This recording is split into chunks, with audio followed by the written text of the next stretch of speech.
Good morning, beloved. Got about a week and a couple days left of school here for our school ministry this year, and there is a buzz. Just had a nice little breakfast with Benny and his some treats, donuts, coffee. So that was fun. That was nice. I hope that you find yourself well today. It's Psalms Wednesday. Psalm 102 is where we're invited to spend some time here together. So I'll meet you there if you'd like to connect here and read along together. Psalm 102, right at the beginning there, I'll read along with you. Hear my prayer, O Lord, let my cry come to you. Do not hide your face from me in the day of my distress. Incline your ear to me. Answer me speedily in the day when I call. For my days pass away like smoke, and my bones burn like a furnace. My heart is stricken and withered like grass. I am too wasted to eat my bread. Because of my loud groaning, my bones cling to my skin. I am like an owl of the wilderness, like a little owl of the waste places. I lie awake. I am like a lonely bird on the housetop. All day long my enemies taunt me. Those who deride me use my name for a curse.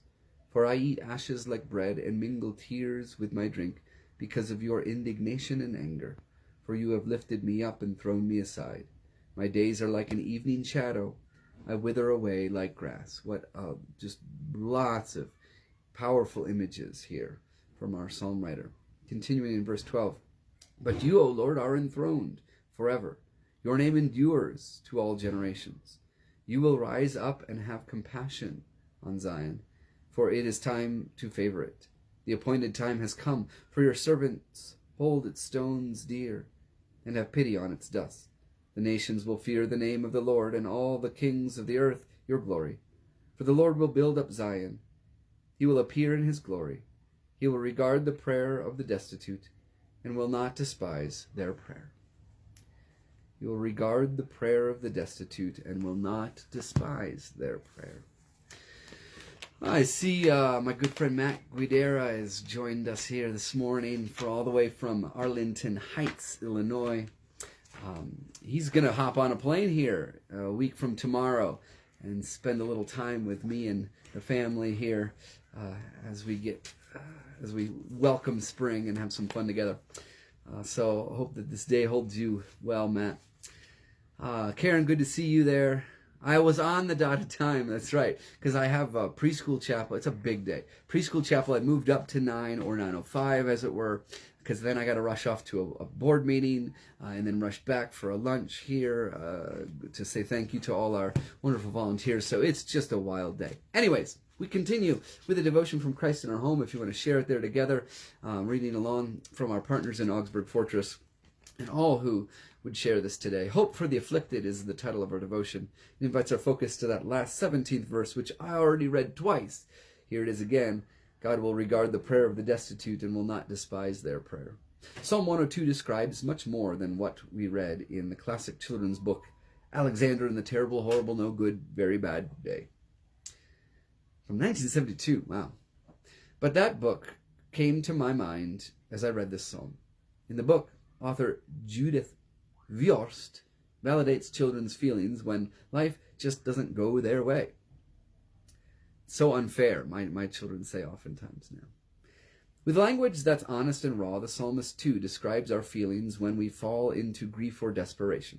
We're so distraught when we forget we're so distraught we forget to eat and can't sleep. We're isolated by choice or circumstance. We feel like everyone is against us. Yeah, and I, this is no secret. I was born in 1972. It's funny. We're grieving the cancer and coming death of our dog Sugar of 13 years, and I find those to be true in other ways, though it's not necessarily paralyzing. Perhaps there are times when I just the appetite isn't there and the sleep is thin at best. Last paragraph together. The Psalms' early verses make it sound like one person's horrible, terrible, horrible life brought about by illness or relationship problems. Yet soon it shifts to a lament about national trauma for Zion. But there is good news. Despite our personal or communal afflictions, God responds, restores, and rebuilds. When we feel most troubled, alone, and abandoned, God offers hope. May it be for you today, beloved. And an invitation here to pray together. When problems overwhelm us or our community, our hope is found in you, most merciful God. Amen.